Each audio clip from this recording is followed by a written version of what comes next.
welcome to the Steps to Happiness show on Soulivity TV. I'm your host, Teresa Greco, happiness coach, author, editor, writer, educator, and Reiki master. Are you ready to follow your joy and tap into your inner happiness?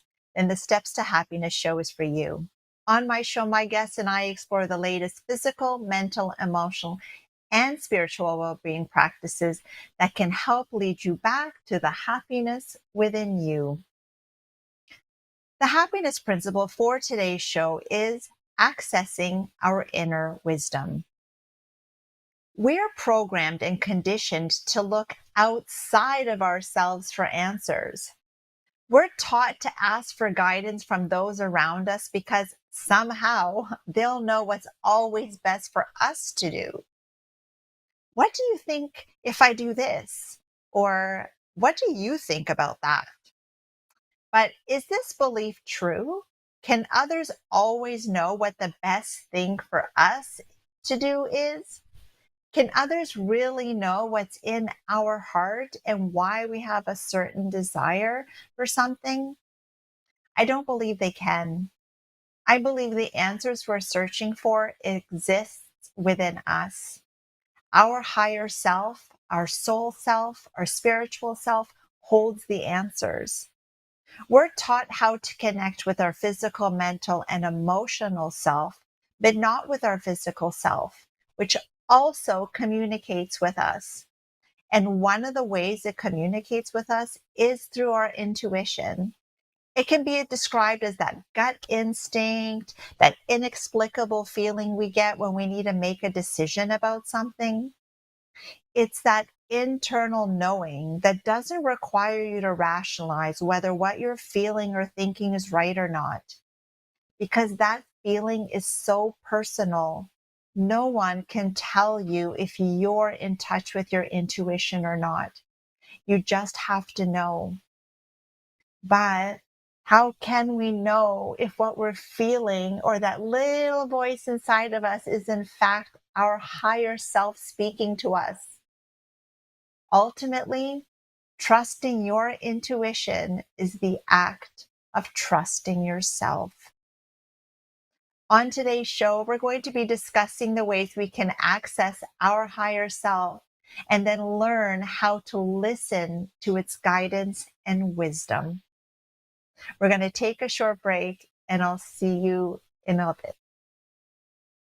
Hi, it's Kerry Ann here. You should try Natural Life Propolis and Manuka Spray to soothe mouth irritation, relieve symptoms of mild mouth ulcers, and also fight sore throats and the common cold. And it's an antioxidant. Always read the label and follow the directions for use. Welcome back to the Steps to Happiness show. My guest on today's show is a guide, healer, and multidimensional channel. Simran Sondhi, hello and welcome to the show. Hi, thank you so much for having me, Teresa. Simran, why don't we start off by you telling us a little bit about the work that you do with your clients? Yeah, thank you so much. So I really see myself as a bridge between where you currently are and where you would desire to go. And my superpowers to say are to help you to tap into your innate gifts, your own innate wisdom, so that you can live a life of more abundance, love, ease, flow. So we're leaving the programming of hustle, of bustle, of having to work hard, and really tapping into our gifts, our soul-given gifts that we really just embrace as we become more of ourselves. So that's in essence what I do. I'm helping people to tap into their sovereignty and live expanded lives.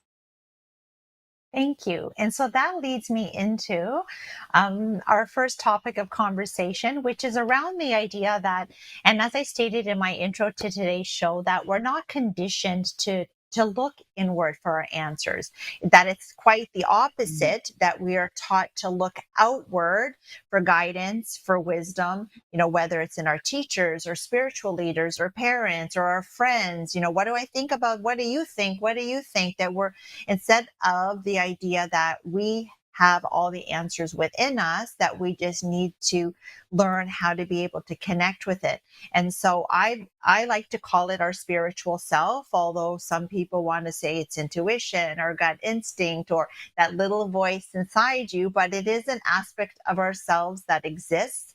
Although I still people think it's weird and woo woo, but it is there. And so I'm just wondering if even, you have encountered people feeling a bit uncomfortable with the idea of going inwards for that guidance. Yeah, that's a great actually segue in, because you're right that as society, we've been programmed to actually just try and look at answers for everything without. And I fully understand that I'm a guide here, right? So people come to me for advice. Mm. But the most important advice and the best advice that you're going to get, as you said, is from your inner self, um, your higher self. There are many, many different names.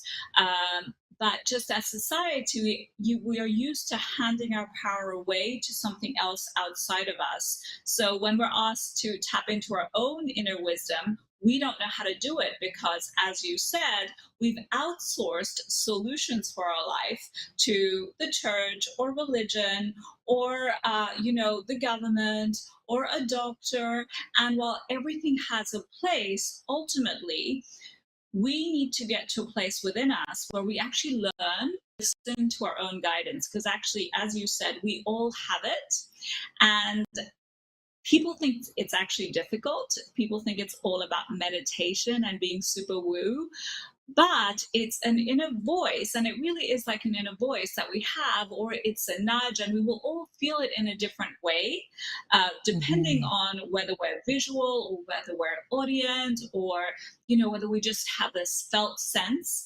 But our body is always speaking to us, and a lot of the times we go into our heads to find a logical answer for things. Mhm. And actually, what we're going to, I guess, speak about today is how to actually step out of the logical linear mind and tap into the heart and actually the innate wisdom of the soul.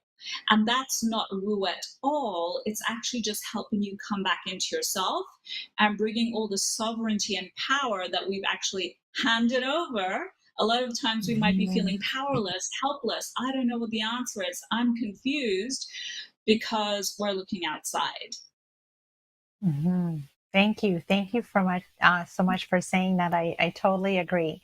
And so, why don't we then start to go into the steps to how we can start to access that inner wisdom? Because, as we both said, many of us don't know how to do that, and it is unique for everybody. And so, some of the strategies, let's say, or steps that we're going to talk about today, may work for some, may not work for others, but it is important that we practice. That's one of the things that we're gonna mention, that it is important that, just because you try it one or two times and you don't hear anything doesn't mean that it doesn't exist. It does exist, Yeah. but it does take consistency and practice and learning the ways that your body is communicating to you. Your spiritual self is communicating to you, your physical self. It's different for everybody how that communication works for you.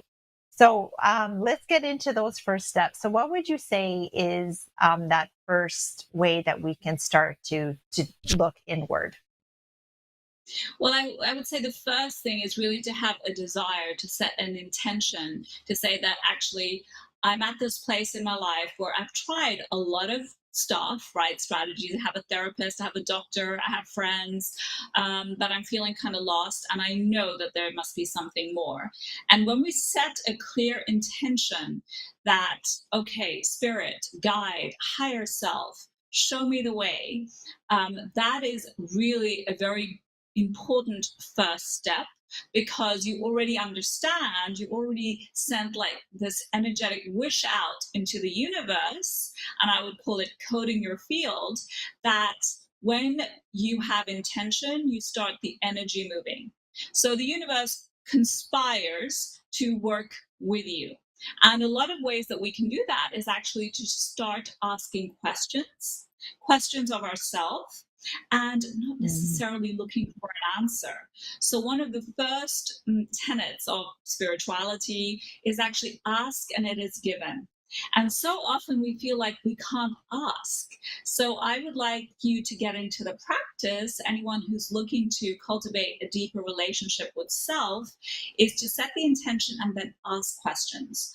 And the idea is not to find an answer, which is closing down possibilities. Mhm. The actual potency is to open the realm of possibilities, and questions open up that realm. And then you kind of just leave it to your subconscious. So you might want to ask, what is the best step forward for me in my career right now? What would it take for me to be joyfully out of debt? What would it take for me to be magnetic to my most compatible divine life partner? What is the next step for me for my body to be in its optimum health? And you just leave it and you just wait, you go through your daily life, and you will notice throughout the day that things stop popping into your mind. And that is one way to start cultivating this muscle of listening to yourself. And remember, we're Mhm. so used to trying to find one solution, but that one solution can just shut down possibilities. So just get into the Mhm. practice of asking questions and then noticing, becoming aware of what happens. You might see a signboard, you might see something come up as an ad, you might actually receive an email just with Mhm. exactly what you need to hear for that day. Someone might call you and ask you or introduce you to something or someone. So always be open for the ways that the universe is speaking to you. And that sounds woo, but it's actually very practical. You can also write down these questions and just leave it open. And what we're trying to get you to do here is to get out of your linear mind and really start to open up the realms of consciousness for you so that you can actually become more aware of your surroundings. And as you become more aware of your surroundings, you're actually going to learn how to listen to the various messages that are around us at all times. Another super important thing, is awareness when we're trying to cultivate a deeper Mhm. relationship with ourselves. Yes, So that's the absolutely. That's yes, and as you said, it that it says to ask and you shall be given, is that with as spiritual beings given free will here on earth, spirit will not intervene unless we ask. And a lot of people Mhm. don't know that, or we don't maybe even think of it in the moment to ask. You're struggling with something, you're like, oh my God, the ideas aren't coming to me. Oh my God, it's working. Is that in those moments we have to remember that we need to ask for the help, because they won't interject because of our free will until we ask. So it's Right. so important. I tell my children the same thing when they're struggling with a test, or a question on an exam. It's just that ask for the guidance, ask for the information to come to you, and then just sit and wait. And I think that, like that, with the whole thing of law of attraction, right, that kind of bundled into the idea that we ask, but then we negate it, right? That right. Well, oh, and so when you said the second part is then stepping into the awareness, there is a trust in that, right? To say, okay, I've now Absolutely. asked, I've put those questions out, and now I'm going to trust that the answer is going to come to me. But many of us, we get faltered in the trust part, where we're like, oh, I don't see anything. Oh, nothing's coming up. Oh no, nobody's helping me. So again, we're looking Absolutely. outside, right? So this is where yes, it can absolutely come into like signs and symbols on the outside that we could look for, because yes, they do. I receive signs and symbols outside, but there's a language inside. So let's go into some of those practices that we can do to prepare the body to go inward instead of us looking outward. So what are some of the ways that we can start to do that? Yeah. Great. So, as we set our intention, we're starting to program our field, putting the questions out into the universe. And so then in order for us to receive our body, our vehicle of consciousness in this earthly realm, we need to be able to listen to the signals that we're getting. So how do we do that? One of the ways is to, again, sit, become still. And of course, one of the practices would be meditation. Now, there are many, many different types of meditation. And a lot of the times people get scared about meditation because they think it's like sitting in a lotus position and closing your eyes. And the many different types, transcendental, visualizations, sound meditations. The whole point is it doesn't really matter what meditation it is. You can even cultivate a very simple practice of for 5 minutes setting an alarm and just being still and focusing on the breath. And 5 minutes might seem like an eternity if you're not used to sitting still. But what we're trying to do is to stop the distractions of our daily lives and also the ways that we go Mhm. into distraction in our minds, right? Because we try to get busy distracting ourselves from actually listening to our inner selves, our inner guidance. Or if you can, Joe Dispenza has amazing meditations. So that's another way that you can go in. You can go in by doing breath work. There's so many amazing tools that are free, that are online, that don't cost money. Google is your friend. You can Google calming meditations. You can Google yoga nidra. You can Google breath work. You can Google calming meditation for the vagus nerve. These are all very simple tools that are already available for you that don't cost money, and you will find something that you resonate with. And think of this as really a fun practice of trying different things out. Like it's like trying clothes. We want to see what fits us best, what suits us best. And the whole idea is that we get to really quieten our mind, and we might notice that there's incessant chatter, and the important thing is to not judge ourselves for this incessant chatter. Just look at it, observe yourself, your thoughts, feel the feelings that are coming up without making anything significant. Just watch them as if you're watching a cloud, you're at a cafe, just watching the world go by, and you're just noticing, right? So you're not trying to control or judge or fix, you're literally noticing. And you're then going to become hyper aware of your breath, of what it feels like to be in your body. Even if your eyes are closed, you're going to sense the room that you're in. You're going to become hyper aware of sounds. And this is a way to really slow down the brain waves. Mhm. And as we slow down the brain waves, going into theta brain waves, alpha brain waves, we can then start to become more open to the subconscious mind. And you might want to also, in your meditation practice, just again, ask these questions. What's the next step forward for me that would help me bring in more money? What's the next step forward for me that would help me parent my child Mhm. better? Sometimes a lot of things are on our plate. And the thing is just to put it into our meditations, to just put everything that's in our brain that we're trying to work out, phrase it as a question, and just let it go. And finally, you don't even just have to sit still. Another way of getting in touch with your body and connecting with yourself is go for a walk in nature, right? Go for a walk in nature. Either have headphones on or not. It's better to actually notice, to not have any distractions and literally hear nature. If you can, go for a walk.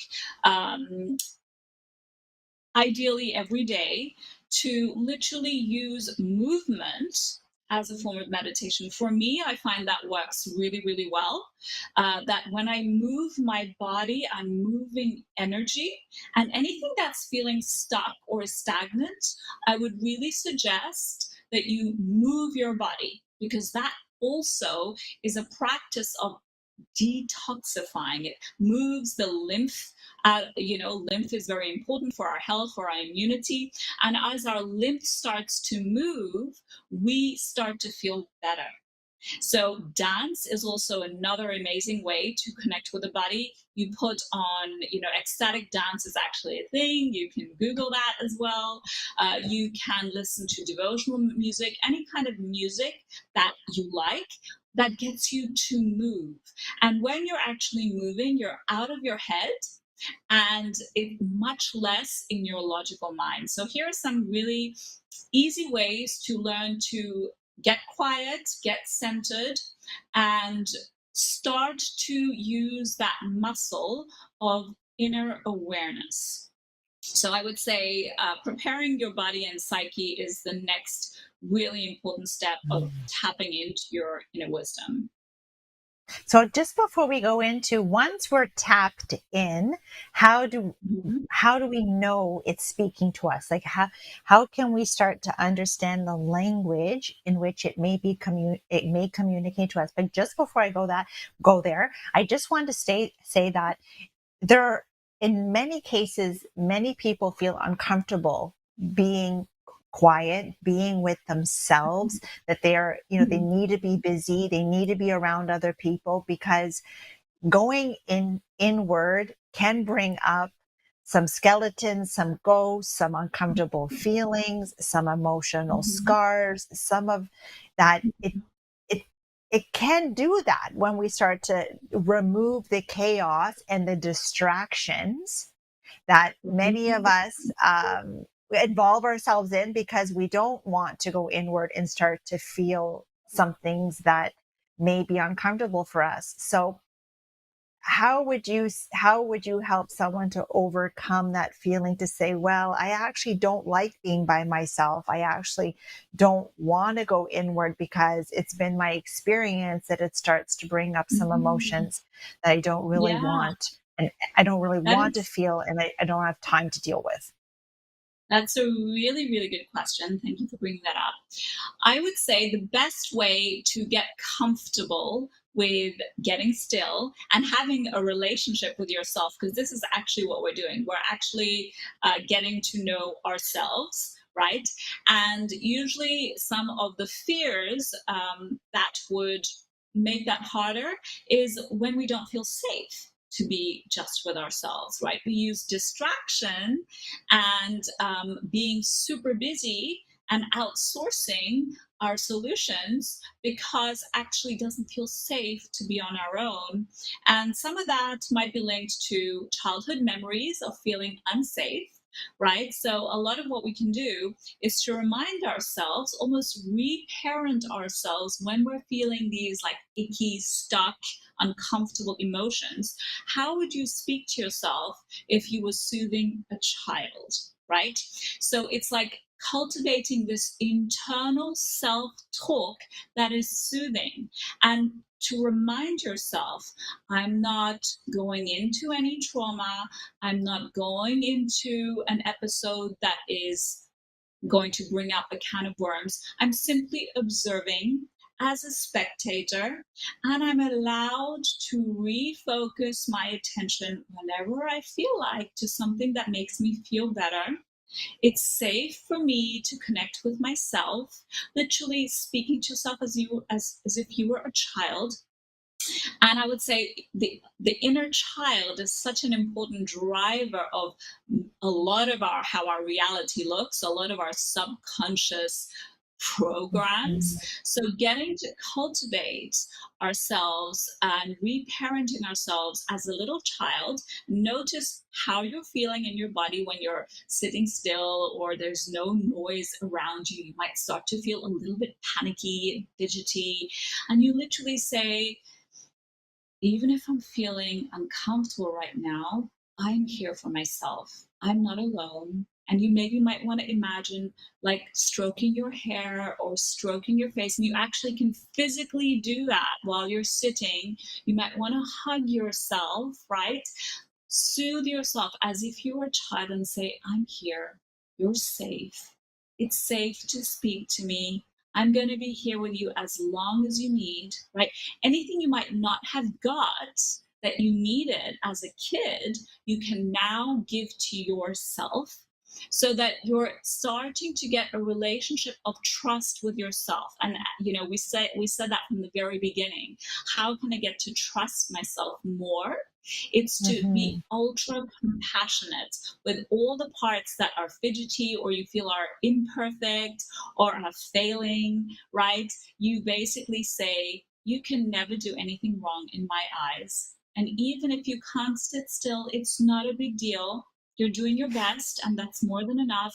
So, literally, this internal self talk, even as we're feeling these like icky, heavy, uncomfortable feelings, that will already start to shift things a lot, because what we're trying to do is to get our body to cooperate. So when our body relaxes, Mm-hmm. wisdom can Yes. drop in, right? So that's one of the ways that I find are really soothing for people who are starting out on this journey. And actually, at any point in our practice of going within, sometimes we really need to be in a calm state in order to be open. So, again, just lie flat on the ground, put a mask over your eyes, soothing music, take a bath before you do anything so that you're already telling your nervous system that you're calming down. Some rituals like this are really important so that your subconscious can connect that, okay, now it's safe for me to relax.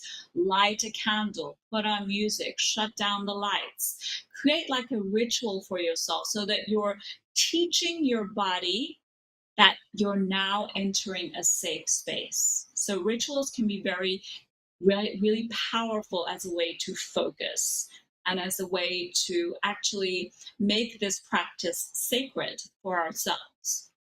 Mm-hmm. Yes, thank you.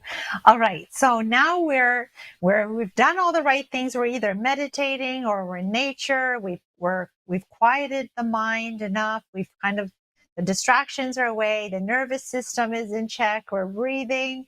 And so now what is that communication going to look like? So with all the clients that you work with, I'm sure Mm. as you know, we both said that it is different for everybody. So what are some of the ways that we can start to listen to that wisdom? What is that communication going to be like? So again, for lots of people, it's going to look, feel, taste different. And usually, already when we start to shut our eyes, so I would really recommend you close your eyes. So it's already a signal to go inwards. And a very simple way to kind of get answers and get to cultivate a feeling with your body giving you answers is to feel if something feels light or heavy, right? So you might have a question and you might want to say, well, is this job good for me? Right? Maybe you have a choice between jobs, careers. You might want to say, is this the right job for me? And then you notice in your body, do you feel light or heavy in your body? And if something is light, it means, yeah, go forward, take the next step. If something is feeling heavy or you're feeling fidgety or uncomfortable, it might mean that maybe it's not the right time. Maybe there's some limiting beliefs that you might need to work through, maybe some internal blocks, or actually, maybe it's really not the right thing for you. So your body is constantly talking to you. Light heavy is a very easy tool to ascertain, like, should I just go forward with this? Or is there something that needs further investigation? So that's one way. Another way is to literally, again, ask a question and notice as your eyes are closed, are there any feelings coming up? Are there any symbols? Are there any flashes to any memories? Does sound come, like a music, a song come into your mind? Right? Another very fun tool that one of my clients uses is actually to ask the music. So she'll ask a question and she'll put on the radio or a soundtrack on shuffle so that she's not aware of what song is going to come next, and she's going to listen to the lyrics of a particular song, which will have messages for her, right? So another fun way to tap into listening to messages is to ask the music. So ask a question, listen to what soundtrack is coming up, and notice if that has any meaning for you. So that is another way. And of course, you might just get awareness. And the most important thing here is to really uh, have patience with yourself. You're learning in a way a new sport, right? You're cultivating the muscle of self-trust. And like anything that we're starting out as, sometimes you're just going to say, well, I don't hear anything. I don't hear anything, right? Like, this is not working. This is not for me. And then again, go back to that little inner child and say, it's okay. Just give it a little bit of time. I'm going to sit here with you, and we're just going to wait here for 5 minutes, and we're just going to see what comes up. And if nothing comes up, that's fine. We're going to try again tomorrow. And it's to be very lighthearted about it, because when we're in expectation, and again, in a way, setting us up to fail, we set ourselves up to fail when we feel like we have to get it right, like from the get-go, right? That's a lot of pressure. And your awareness, your subconscious, doesn't work super well under pressure. It works super well when you're literally letting go, being in surrender. And this is really something as a society we don't know how to do. We've never been taught how to do it, is to go with the flow, like to witness, to notice. So again, some people are visual, they'll see images. Some people will hear sounds. So again, some people might want to listen to music. Some people go with smells, right? So one way to say, is this person good for me, for example, right? Is this person have the best intention for me? And you might get like a nasty smell. Something might not smell good, and there's a reason why it's called something smells fishy. It's like one of your senses is speaking to you and saying, well, kind of keep away from that, or you'll get a bitter taste in your mouth. Like, that's left me with a very bitter feeling, you might say.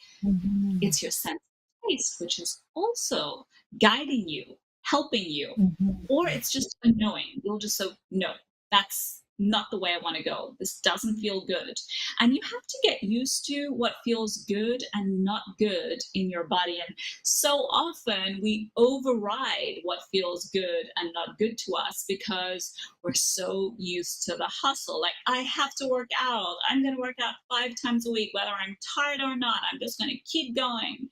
Right? Or I'm going to eat broccoli and fish no matter what, whether I like the taste or not. We're so used to being harsh with ourselves that we actually don't know sometimes what we want. So this is really a practice when we're talking about cultivating our inner intuition, even intuitive eating, because a lot of people don't know how to eat because we intuitively have never been taught. We follow a diet without listening to, does it actually feel good in our body or not? So it's, again, this sense of questioning and then listening to your body on how something feels. And the Now, final thing is to Simran, have discernment. Unfortunately, this is like an amazing topic and so interesting, but we've run out of time for today. So if people want to connect with you after the show so they can learn more about some of the ways that they can tap into their inner self and inner wisdom, how can they connect with you? Oh, thank you so much. They can find me on my Instagram at SSW Lifestyle, or on my website. Again, it's www.simransondhi, SIMRANSONDHI.com. I also have a lot of freebies on my website, and everyone here who's listening can sign up for a free womb healing meditation, ancestral womb healing meditation, if you just go onto my website. So I'm looking forward to connecting with you, and you get an idea of the kind of work I do on my social media. Simran, thank you so much for being on the show today and sharing more with us about the way that we can access our inner wisdom to live our happiest lives. Thank you so much for having me. I'd like to leave you with the thought for the day. Trusting our intuition, gut instinct, and higher self is not as straightforward as the expression implies, especially when we haven't been taught how to connect with that part of ourselves. In turn, we've developed certain habits and circumstances that cause us to look outwards for guidance. This can lead us in the opposite direction and away from the path of our happiest life. When we find ourselves compromising our own desires and needs for how we should behave or what we have to do, are the signs that we're seeing ourselves through the lens of rules and expectations that someone else has established for us. If your life feels chaotic, doors seem to close over and over again where you feel like you can't catch a break, and you feel as though you're off track, that's the time to stop and begin tuning in with your inner guidance system.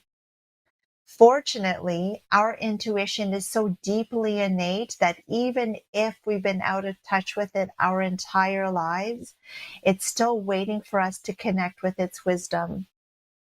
Learning how to listen to our higher self can help us to avoid toxic situations and personal or work relationships. We can become better at recognizing the signs the universe provides for us that will lead us in the right direction and lead us to the people who will help us to reach our goals and aspirations. Listening to your higher self will lead you towards your happiest life, where you can use your superpowers, your gifts, to create the life you came here to live. Thank you so much for being with me this week, and I look forward to seeing you next.